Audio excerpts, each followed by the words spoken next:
La semana pasada el equipo de antropología forense logró identificar al soldado número 114 en el cementerio de Darwin.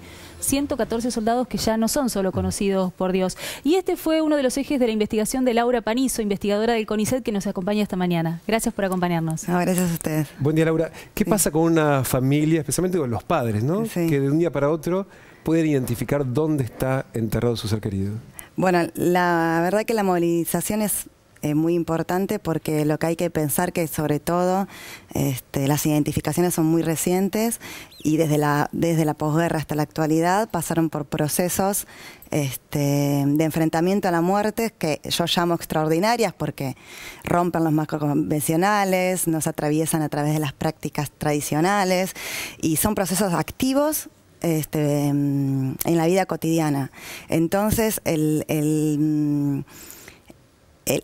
el hecho de que el cuerpo vuelva después de tanto tiempo es muy significativo, permite conocimiento, llenar espacios que no se podían llenar, si bien se sabía que la muerte había sucedido a partir de los testimonios, a partir de las certificaciones oficiales, pero hay una reconfiguración nuevamente de la pérdida y del sentido que se le da a la... ¿Y también empieza otro duelo?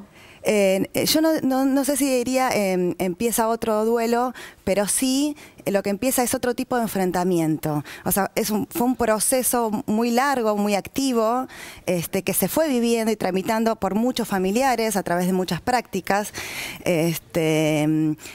Para muchos no pudo haber sido tramitado, y por ahí sí comienza el proceso de duelo. Por eso es muy importante entender de qué familiares estamos hablando, quiénes son los que atraviesan estas experiencias. Pero sí hay una reconfiguración, ¿no? Porque la muerte era pensada de una manera y ahora parece corporizada, con espacios sociales distintos. Entonces que hay que empezar a ubicar, a entender y a significar. Cuando decís que hay algunos que empiezan a atravesar el duelo, ¿significa que hasta ese momento todavía guardaban la esperanza de encontrar a su hijo con vida? Puede ser, en realidad...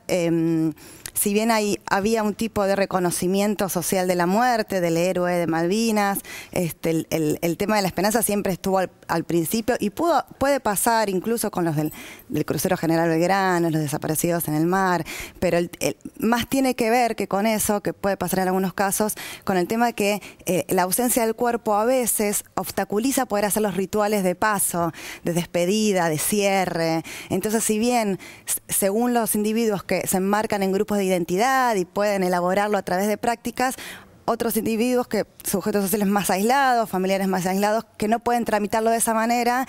Y bueno, el cuerpo cumple una función muy fundamental. Estamos ante muertes extraordinarias. Esta investigación, ¿qué te permite indagar o hacia dónde te permitió llegar, pensando justamente en cómo acompañar a estas personas? Porque uno lo vive desde afuera, pero ellos lo vivieron desde adentro. Sí, en realidad, bueno, acá permitime contar brevemente que cuando yo empecé a abordar desde la antropología de la muerte, el tema de las muertes extraordinarias, empecé con el caso de los desaparecidos.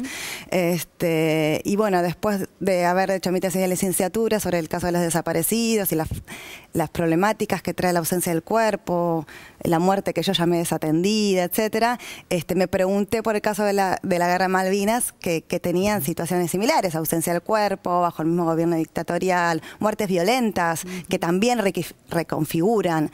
Entonces, pero lo importante es entender que la ausencia del cuerpo, la búsqueda, la vuelta del cuerpo, depende de factores sociales y contextuales también para el enfrentamiento de los familiares. Entonces,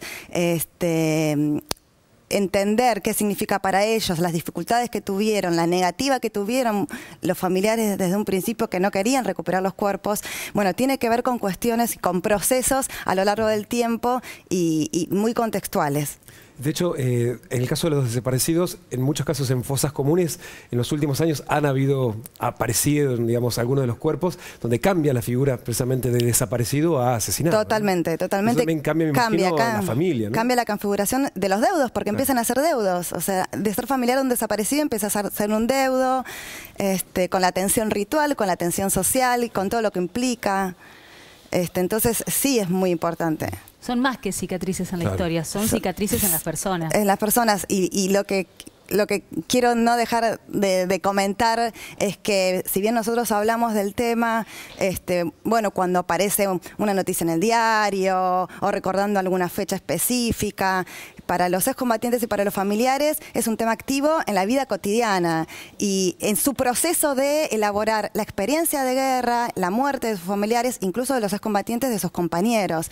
Entonces cualquier cosa que nosotros digamos por ahí que usamos con liviandad o referencias al tema, para ellos es como vos decís, es tocar heridas, abrir cuestiones dolorosas que por ahí no están tramitadas.